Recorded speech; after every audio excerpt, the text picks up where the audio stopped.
He writes, should I be worried about Bear Stearns in terms of liquidity and get my money out of there? No, no, no. Bear Stearns is fine. Do not take your money out. This is real. Look, if there's one takeaway other than a plus 400 somebody, Bear Stearns is not in trouble. I mean, if anything, they're more likely to be taken over. Don't move your money from Bear. That's just being silly.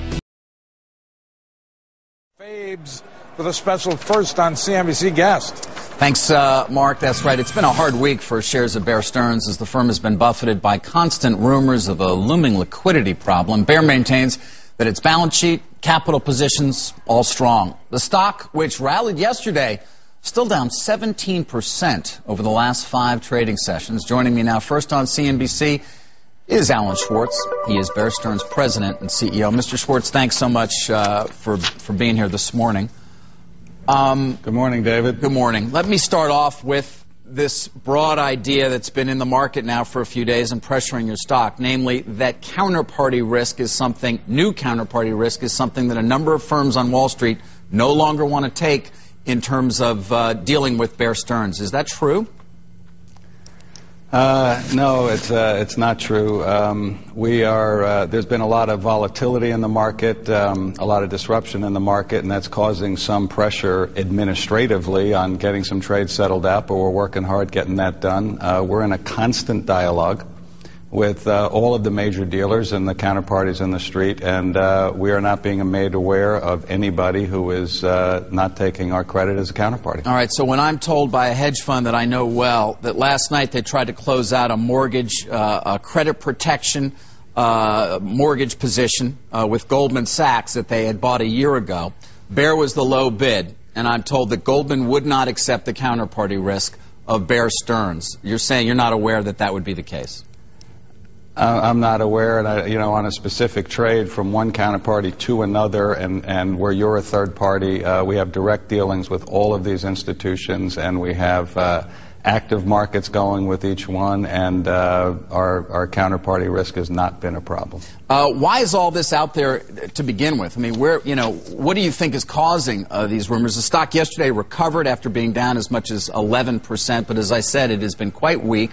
The company has denied, and you're saying here there are no problems. So where does all this come from? Well, it's very hard to say. Why do rumors start? If I had to speculate, I would say that, last week was a difficult time in the mortgage business. There was talk about problems at GSEs. There was certainly some problems with some funds that were invested in very high-quality instruments, but on a lot of leverage, and there were some problems there. And, some people could speculate that Bear Stearns might have some problems in there since we're a significant player in the mortgage business. None of those speculations are true, but it's... Everything sort of starts out down a little bit, but nothing to worry about. Boring summer fight. Almost, a day we haven't had in a long time. Just not exciting. Then all of a sudden S&P says, ooh, we're worried about Bear. Bear goes down, market goes down. And then all of a sudden things kind of calm down. Bear comes out and says, hey, we're okay, guys, we're okay, everything's fine. Bear goes back up to neutral, market's only down 20. Then Bear comes out and says, oh, worst bond market in 22 years. And that's where we are right now. The market's down 100 points. Memo to Bear Stearns. You got to adopt a Henry Ford attitude here, which is never explain, never complain. Alan Greenspan told everyone to take a teaser rate and then raise the rate 17 times.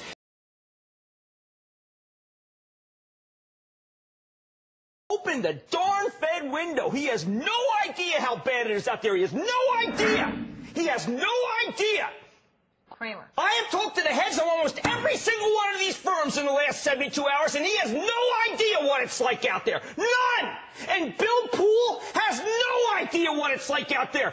My people have been in this game for 25 years, and they are losing their jobs, and these firms are going to go out of business, and he's nuts. They're nuts. They know nothing.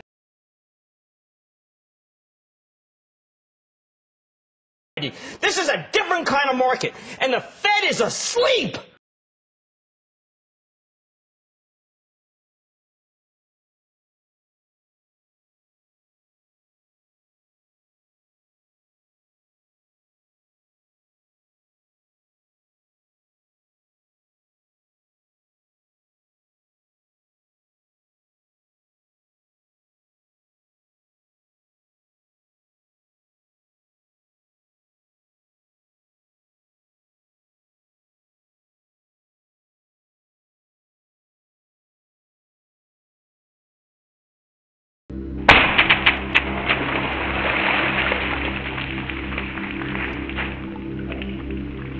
Bye.